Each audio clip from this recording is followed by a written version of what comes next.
Hello friends. तो आज हम लोग बात करने वाले हैं अगस्टन एज के बारे में, जिसको हम लोग एज ऑफ पोप के नाम से भी जानते हैं।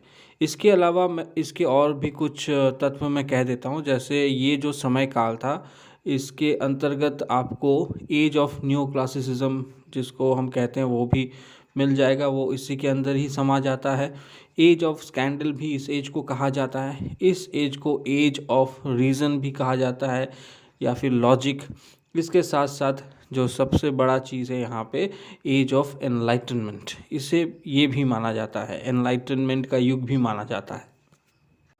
असल में ये जो अगस्टन एज है ये समाया हुआ है न्यू क्लासिकल एज के अंदर। अगर हम न्यू क्लासिकल एज को पढ़ेंगे, जिस पर मैंने पहले ही एक वीडियो बना दिया है, आप लोग चाहे तो उसे देख सकते हैं मेरे चैनल में जाके। और इसके अंदर न्यू क्लासिकल के अंदर आपको रिस्टोरेशन एज मिलेगा, अगस्टन एज मिलेगा, जिसे आज हमने अपना टॉपिक बनाया है। और ये जो अगस्टन एज है यही आज हम लोग पढ़ेंगे।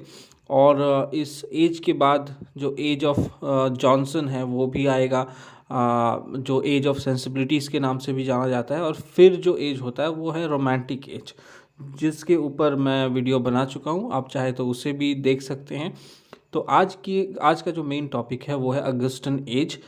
और एक इम्पॉर्टेंट बात मैं आप सबसे कहना चाहूँगा कि अगर आप अंग्रेज़ी साहित्य पढ़ रहे हैं यानी इंग्लिश लिटरेचर पढ़ रहे हैं, तो आपको बैकग्राउंड जानना पड़ेगा, मतलब सारे एजेस के बारे में जानना पड़ेगा। अगर ये आप नहीं जानते तो आपका बेस नहीं बनेगा, इंफ्रास्ट्रक्चर पैदा नहीं होगा, खड़ा नहीं होगा, तो आप आगे की पढ़ाई नहीं कर पाएंगे। तो ये एक ज़रूरी चीज़ है, आपको इस बारे पे रिसर्च करना चाहिए। आप अगर कोई भी एज के बारे में नहीं जानते उसको डिटेल में जानिए, नहीं तो आप लिटरेचर नहीं पढ़ पाएंगे।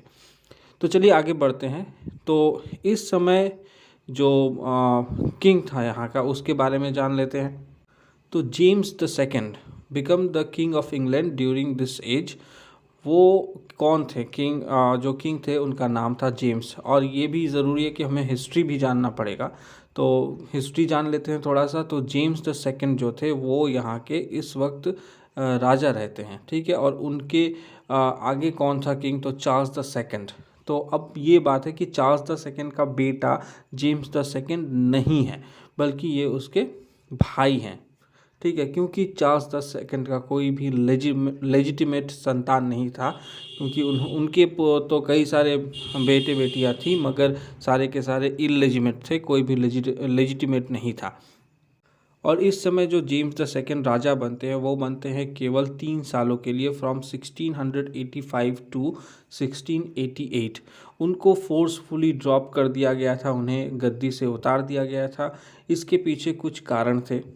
एक कारण तो ये था कि जो राजा था वो कैथोलिक पर विश्वास करता था। आप लोगों को शायद पता होगा कि क्रिश्चियनिटी में इंग्लैंड में 2 विभाजन थे, असल में 3 विभाजन थे, एंग्लिकन और कैथोलिक, या फिर जो तीसरा है प्रोटेस्टेंट। तो जो राजा थे वो कैथोलिक थे और लोग वहाँ के प्रोटेस्टेंट थे, तो उनका विरोध करते थे। जेम्स द सेकंड जो राजा थे उनकी दो बेटियां थी और एक बेटा था, ठीक है। मगर वही बात कि उनका जो राज्य था वो सही तरीके से चल नहीं रहा था, क्योंकि उनके खिलाफ बहुत सारे लोग खड़े हो गए थे। इवन खुद उनकी बेटी और उनके दामाद, जिसका नाम था विलियम ऑफ ऑरेंज, ठीक है, वो सन इन लॉ थे जेम्स द सेकंड के। वो उनकी बेटी से शादी करते हैं और उन्हीं के विरुद्ध खड़े हो जाते हैं। और यहाँ पे एक इम्पॉर्टेंट फैक्ट मैं बता दूं कि 1688 में ग्लोरियस रेवोल्यूशन चला था, जिसका और एक नाम है ब्लडलेस रेवोल्यूशन, क्योंकि इस रेवोल्यूशन में कोई भी खून नहीं बहा था। और इस रेवोल्यूशन को ऑपरेट कर रहे थे या चला रहे थे, जिस रेवोल्यूशन का नाम है ग्लोरियस रेवोल्यूशन या ब्लडलेस रेवोल्यूशन, वो ऑरेंज ही चला रहे थे, यानी विलियम ऑफ ऑरेंज, यानी कि जेम्स के दामाद। जेम्स के दामाद उनके खिलाफ एक आर्मी खड़ा कर देते हैं और उन पे अटैक बोल देते हैं। और मैरी जो है वो मैरी द सेकंड है, असल में मैरी नहीं है, क्योंकि इतिहास में आपको इससे पहले भी एक क्वीन मैरी मिल जाएगी, मगर वो क्वीन मैरी है जिसका नाम ब्लडी मैरी के साथ भी जोड़ा जाता है। मगर ये वाली जो मैरी है ये मैरी सेकंड है, ठीक है, मैरी द सेकंड। तो इस प्रकार जब आर्मी से अटैक किया जाता है तो विलियम जीत जाता है। विलियम ऑरेंज, और ये ब्लडलेस रेवोल्यूशन उनका कामयाब जाता है। तो इस समय जो लोग थे वो इस समय काल को विलियम एंड मैरी का समय काल मानते हैं, इन दोनों को जोड़ के मानते हैं। तो इन स्कॉटलैंड की अगर बात की जाए तो वहाँ पे इन्हें विलियम द ऑरेंज को विलियम द सेकंड के नाम से भी जाना जाता था, और इनफॉर्मली उन्हें किंग बिली के नाम से भी जाना जाता था। और ये बन जाते हैं आगे चल के विलियम द थर्ड। यहाँ पे कंफ्यूज मत होइएगा, इनके बहुत सारे नाम आपको देखने को मिल रहे हैं। पहले मैंने कहा कि विलियम ऑफ ऑरेंज, फिर मैंने कहा कि विलियम सेकंड, फिर मैंने कहा विलियम द थर्ड, या फिर उनका एक इनफॉर्मल नाम था किंग बिली। इसे उन्हें आयरलैंड और स्कॉटलैंड दोनों जगहों पे इसी नाम से लोग बुलाया करते थे। अब विलियम द थर्ड जो थे वो बन जाते हैं राजा 1689 से, वो रहते हैं 1702 तक, और उन्होंने कुछ न्यू लॉज पास किए थे जिसके अंतर्गत कुछ अलग चीज़ किया गया था, जैसे आपको बता दूं। और हाँ, ये लॉ पास हुआ था 1701 में, दिमाग में रखिएगा कि 1701 में ये न्यू लॉ पास होता है, जिसमें कहा गया था कि कोई भी राजा आने वाला इंग्लैंड का वो प्रोटेस्टेंट ही होगा, कैथोलिक किंग नहीं हो सकता है। वो कोई भी रोमन कैथोलिक को अलाउ नहीं करेंगे। No king from the Catholic side. ठीक है, तो इसके साथ साथ ये भी कह दूं कि जो राजा थे वो कैथोलिक नहीं थे इस समय के, वो प्रोटेस्टाइन थे। इसीलिए प्रोटेस्टाइन का जो वैल्यू है वो समाज में ज़्यादा होने लगा धीरे धीरे। और आखिरी राजा जो कैथोलिक थे वो थे विलियम के ससुर, यानी कि जिसका हम नाम कह रहे हैं कि जेम्स द सेकंड। ठीक है, इसे ध्यान में रखिएगा, ये इम्पॉर्टेंट बात है। और इस रूल के अंतर्गत एक और बात कही गई थी, न्यू लॉ जो पास किया गया था 1701 में, उसमें कहा गया था कि कोई भी आने वाला राजा जो भविष्य में बनेगा इंग्लैंड का, वो किसी भी कैथोलिक से विवाह नहीं कर सकता, शादी नहीं कर सकता। तो इसके बाद मैरी और विलियम दोनों ही उनकी मौत हो जाती है। तो ये जो शासनकाल था विलियम और मैरी का, ये ख़त्म हो रहा है 1702 में। ठीक है, इसे ध्यान में रखिए, 1702 में एक अध्याय ख़त्म हो रहा है, और इसके बाद Anne become the queen of England, जो कि ना खुद भी एक प्रोटेस्टेंट थी, जिसके तकरीबन उनकी कोई संतान नहीं थी, मगर वो 17 बार प्रेग्नेंट हुई थी। उनका मिसकैरेज हो जाता था। हालांकि उनका एक बेटा जो था वो सरवाइव करता है, मगर 11 सालों के लिए। बहुत ही दुख की बात है ऐसा किसी औरत के साथ होना। और आखिरकार उनका कोई बच्चा रहता ही नहीं है, सारे के सारे मारे जाते हैं। और वो जो थी वो 1702 से लेके 1702 से लेके 1707 तक शासन करती गई, और वो लोगों के लिए, कॉमन पीपल्स के लिए एक गुड क्वीन के नाम पे सामने आई, मतलब अच्छी क्वीन बनी रही लोगों के लिए लिहाज से। और वो बहुत ही बीमार रहा करती थी। ये तो भैया होना ही है, क्योंकि एक औरत जो इतना दर्द सहती है 17 बार प्रेग्नेंट होके भी, और साथ ही साथ मेंटली भी एक प्रॉब्लम रहता है अगर किसी का इतना बार मिसकैरेज हो जाए तो वो बहुत ही दुखी रहती थी, और साथ ही साथ बहुत ही कमज़ोर थी, क्योंकि शारीरिक रूप से कमज़ोर थी, इतना अत्याचार उनके शरीर पे हुआ है। तो इस वजह से वो जब पहली बार रानी बनती है, उन्हें जब क्राउन कराया जाता है, उनका राज्याभिषेक होता है, तो उस वक्त भी वो व्हील चेयर पे बैठी हुई थी। बड़ा ही ट्रेजिडी ये है सीन। तो ये जो एज था, इस एज के बारे में अगर हम बात करें लिटरेचर के तौर पे, तो देखेंगे कि इस एज में जो है वो इंटरेस्ट, जो राइटर्स थे उनका इंटरेस्ट नेचर पे बिल्कुल भी नहीं था।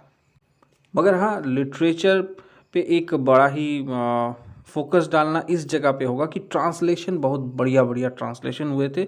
ज़्यादातर जो क्लासिक वर्क्स होते थे उनको ट्रांसलेट किया गया था।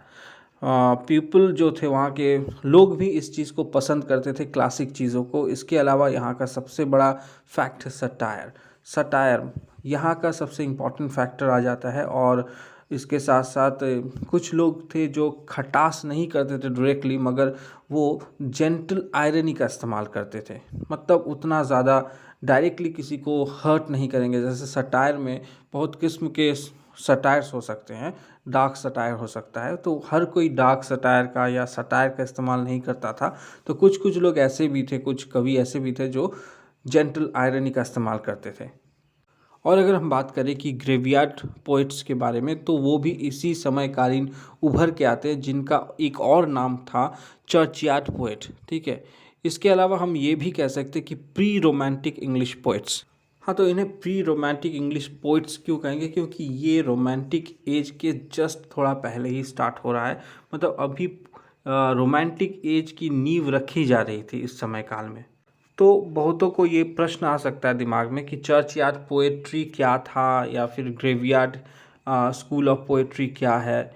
तो इसको बता दूं मैं, ये जो पोएट्स हुआ करते थे वो ज़्यादातर मेलनकली, मतलब दुखी या फिर मौत, इन सब चीज़ों पे लिखा करते थे कविताएं, अपना लेख लिखा करते थे। जैसे अगर मैं बात करूं कि द एनाटॉमी ऑफ मेलनकली, जिसको रॉबर्ट बर्टन ने लिखा था, या फिर elegy written in a country churchyard, ये थॉमस ग्रे ने लिखा था। द ग्रेव नामक जो है वो रॉबर्ट ब्लेयर ने लिखा था, या फिर एडवर्ड यंग ने लिखा था नाइट थॉट्स। तो इन सब टाइटल्स को देख के आपको पता चल रहा होगा कि यहाँ पे कुछ खुशियाँ नहीं मनाई जा रही है, दुखों को मनाया जा रहा है। और इस समय के मेन फोकस को अगर देखा जाए, जो केंद्रित था किस जगह पे, तो वो क्लासिकल स्कूल ऑफ पोइट्री पे था। वहाँ पे इमोशन की बातें या फिर इमेजिनेशन की बातें, ये सब आपको कहीं देखने को नहीं मिलेगी। ज़्यादातर वर्क्स जो है वो क्लासिकल चीज़ों पे ही डिपेंड करते थे। तो यहाँ पे आपको ऐसी कोई भी चीज़ नहीं मिलेगी जो आपको रोमांटिक एज में मिलने वाली है। और भैया अब आते हैं अलेक्जेंडर पोप पे, जिसका नाम तो ज़रूरी ही है क्योंकि उनके नाम से ये एज जाना जाता है, अगस्टन एज।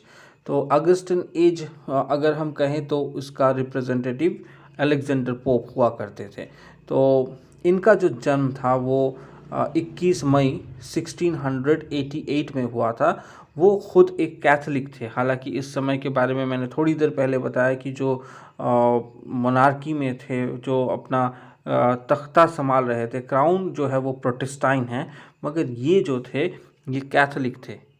तो दोस्तों, अगर आप पोप के बारे में और भी कुछ ज़्यादा जानना चाहते हैं तो मैं अगला जो वीडियो है वो पोप के ऊपर ही बनाने जा रहा हूँ। तो इस वीडियो में मैं पोप को लेके ज़्यादा कुछ नहीं बोलना चाहता हूँ, बस 2-4 मैं उनके वर्क्स के नाम बता दूँ। पहला जो है वो है, सबसे पहला, एसे ऑन क्रिटिसिज्म।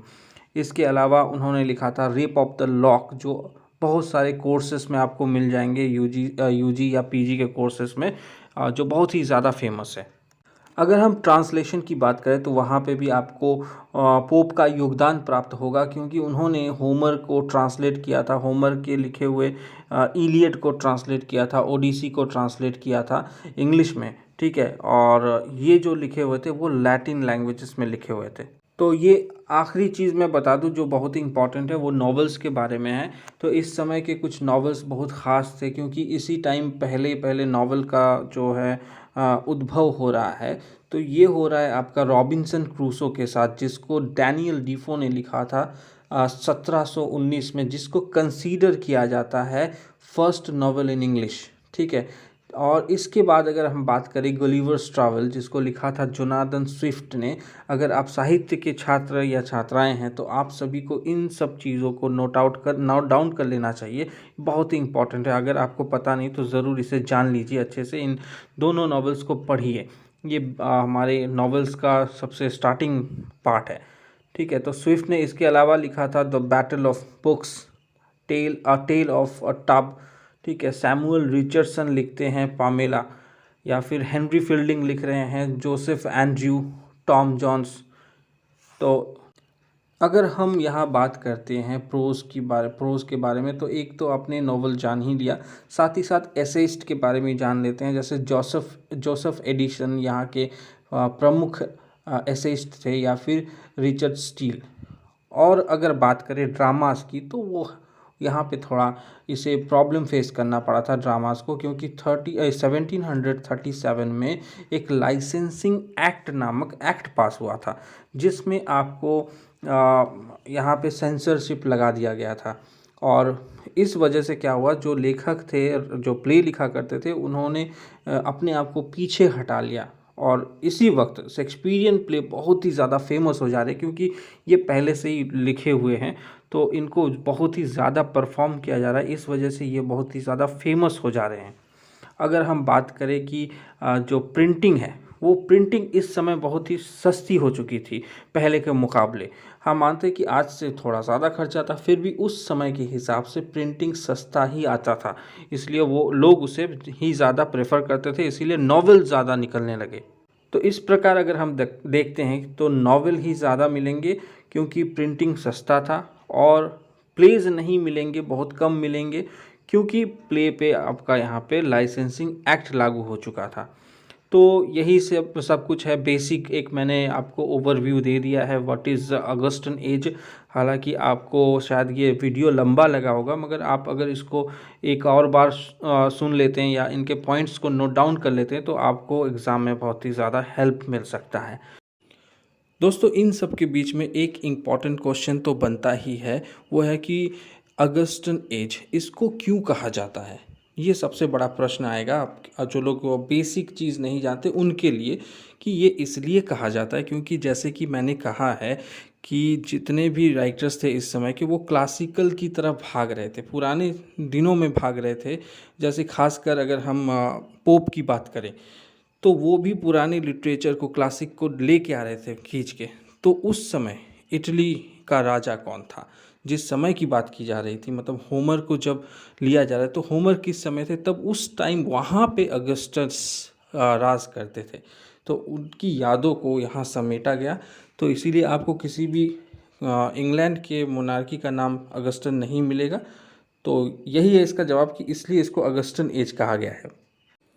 हालांकि ज़्यादातर एजेस जैसे एलिज़ाबेथन एज जो है वो रानी एलिज़ाबेथ के नाम पे पड़ा, विक्टोरियन एज जो है वो रानी विक्टोरिया के नाम पे पड़ा। तो कुछ कुछ आपको ऐसे एजेस मिल जाएंगे जहाँ पे राजा का नाम या रानी का नाम तो नहीं है, मगर किसी एक नाम पे पड़ चुका है। तो वैसा ही अगस्टन एज है और जेकोबियन एज है। जेकोबियन नाम का कोई राजा इंग्लैंड में तो था नहीं, वैसा ही अगस्टन नाम का भी कोई राजा इंग्लैंड में नहीं था। तो इसका कारण यही था कि क्लासिक्स को खींचा जा रहा था, लैटिन सभ्यताओं को खींचा जा रहा था। तो उस समय जब लैटिन सभ्यता चरम पे थी, उस समय वहाँ का राजा अगस्टस था, तो उसके नाम पे इस नाम को रखा जाता है। तो इसी के साथ साथ दोस्तों, मैं उम्मीद करता हूँ मैंने अच्छा खासा इन्फॉर्मेशन शायद आपको जुगाड़ करके दिया है। अगर आपको मेरा ये काम पसंद आया हो तो कृपया करके हमारे चैनल को लाइक, शेयर या सब्सक्राइब कर दीजिए और बने रहिए हमारे साथ। तो मिलते हैं अगले वीडियो में, तब तक के लिए धन्यवाद। Best of luck for your all examinations.